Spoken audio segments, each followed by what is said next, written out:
Hello, അസ്സലാമു അലൈക്കും. അപ്പോൾ ഇന്നൊരു സൂപ്പർ ടേസ്റ്റുള്ളൊരു ചെമ്മീൻ ഫ്രൈഡ് റെസിപ്പിയാണ് ആയിട്ടാണ് വന്നിട്ടുള്ളത്. നല്ല ഈസി ആയിട്ട് ചെയ്യാൻ പറ്റുന്ന ഒരു സൂപ്പർ ടേസ്റ്റുള്ളൊരു ചെമ്മീൻ ഫ്രൈ. അപ്പോൾ വീഡിയോയിലോട്ട് പോകുന്നതിന് മുന്നേ നിങ്ങൾക്ക് എൻ്റെ ചാനൽ ഇഷ്ടമാകുന്നുണ്ടെങ്കിൽ ഒന്ന് ലൈക്ക് ചെയ്ത് ഷെയർ ചെയ്ത് സബ്സ്ക്രൈബ് ചെയ്യണേ. അപ്പോൾ നമുക്ക് വീഡിയോയിലോട്ട് പോകാം. ചെമ്മീൻ നന്നായി കഴുകി വൃത്തിയാക്കി വെച്ചതാണ്. നന്നായി ഒരു ക്ലോത്ത് ഉപയോഗിച്ച് നന്നായി ഡ്രെയിൻ ചെയ്തിട്ടുള്ളതാണ്. അപ്പോൾ നമുക്കതിലോട്ട് ഒരു 1.5 ടേബിൾ സ്പൂൺ മുളക് പൊടി ആഡ് ചെയ്യാം.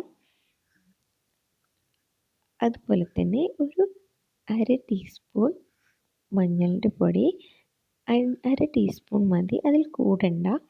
ഒരു ചെമ്മീനിൽ ഒരു മഞ്ഞളുടെ കുത്തെടുക്കും, അതുകൊണ്ട് 1/2 ടീസ്പൂൺ മഞ്ഞൾപ്പൊടി, ആവശ്യത്തിന് ഉപ്പ്, കോക്കനട്ട് ഓയിൽ 1 ടേബിൾ സ്പൂണോളം ഞാൻ കോക്കനട്ട് ഓയിൽ ആഡ് ചെയ്തിട്ടുണ്ട്. എന്നിട്ട് നന്നായി മാരിനേറ്റ് ചെയ്യാം. അതിലോട്ട് നമ്മൾ ഒരു 1/2 ടീസ്പൂൺ ലെമൺ ജ്യൂസും കൂടെ ആഡ് ചെയ്തിട്ടുണ്ട്. ലെമൺ ജ്യൂസ് ഒഴിച്ചിട്ട് നന്നായി മാരിനേറ്റ് ചെയ്തിട്ട് നമുക്ക് ഒരു 10-15 മിനിറ്റ് നമുക്കിത് റെസ്റ്റ് ചെയ്യാൻ വയ്ക്കാം. അത്ര മതി, അതിൽ കൂടണ്ട. അതിൽ കൂടേണ്ട ആവശ്യമില്ല, ഇത്രയും മാരിനേറ്റിൻ്റെ സമയമുള്ളൂ. എന്നിട്ട് ഒരു ചൂട് കട്ടിയുള്ള പാത്രം എടുത്തിട്ട് അതിലോട്ട് ഒരു 2 ടേബിൾ സ്പൂൺ കോക്കനട്ട് ഓയിൽ ഇത് കുക്ക് ചെയ്യാൻ പ്രത്യേകം ശ്രദ്ധിക്കണം. അതിലോട്ട് നമ്മളുടെ ചെമ്മീൻ മുഴുവനായിട്ട് കൊടുക്കാം. ഞാനൊരു 250 ഗ്രാം ചെമ്മീനാണ് എടുത്തിട്ടുള്ളത്. അതിൻ്റെ മെഷർമെൻറ്റാണ് ഞാനിവിടെ പറഞ്ഞത്. എന്നിട്ട് ചെമ്മീനെ അധികം കുക്കിംഗ് ടൈം വളരെ കുറവാണ്. നമുക്ക് ചെമ്മീനിനെ കുറേ നേരം കുക്ക് ചെയ്താൽ ഒരു ഡബറി ഫീൽ വരും നമ്മളുടെ ചെമ്മീനിന്. അതുകൊണ്ട് വളരെ കുറച്ച് സമയം കൊണ്ട് വേഗത്തിൽ ഉണ്ടാക്കാൻ പറ്റുന്ന ഒരു ഡിഷാണിത്. അപ്പോൾ ഒരു സൈഡ് നമ്മുടെ കളർ മാറി വന്നപ്പോൾ ഞാനൊന്ന് ടേൺ ചെയ്ത് കൊടുത്തിട്ടുണ്ട്. എല്ലാ സൈഡും ഞാനങ്ങനെ ടേൺ ചെയ്ത് കൊടുത്തിട്ടുണ്ട്.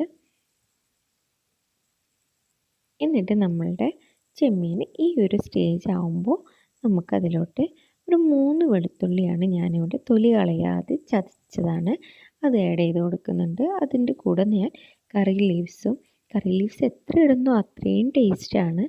അപ്പോൾ കറി ലീഫ് ഇട്ട് ഈ ചെമ്മീനിലോട്ട് മിക്സ് ചെയ്തെടുക്കാം. ഈ ചെമ്മീൻ്റെ മസാലയും ഈ ചെമ്മീൻ്റെ ഫ്ലേവറൊക്കെ നമ്മളുടെ ഈ വെളുത്തുള്ളിയിൽ പിടിക്കണം. അതിന് വേണ്ടിയിട്ടാണ് ഈ ഒരു സ്റ്റേജിൽ ചേർത്ത് കൊടുക്കുന്നത്. ഇനി നമുക്കൊരു 1 മിനിറ്റ് കുക്കിംഗ് ടൈമുള്ളൂ. ഇതിലോട്ട് ഒരു 1/2 ടേബിൾ സ്പൂൺ കോക്കനട്ട് ഓയിലും കൂടി ഞാൻ ആഡ് ചെയ്തിട്ടുണ്ട്. ഇടയിൽ കോക്കനട്ട് ഓയിൽ ആഡ് ചെയ്യുന്നത് നല്ല ടേസ്റ്റാണ്. നമ്മുടെ ഏത് ഫിഷ് ഫ്രൈ ചെയ്യുകയാണെങ്കിലും ഇടയിൽ നമ്മൾ കുറച്ച് കോക്കനട്ട് ഓയിൽ ആഡ് ചെയ്യുമ്പോൾ അതിന് വേറൊരു ടേസ്റ്റാണ്. നിങ്ങൾ അങ്ങനെ ഒന്ന് ട്രൈ ചെയ്ത് നോക്കൂ. എന്നിട്ട് ലാസ്റ്റ് ഞാൻ കുറച്ചുകൂടെ കറി ലീവ്സ് ഇട്ടിട്ടുണ്ട്.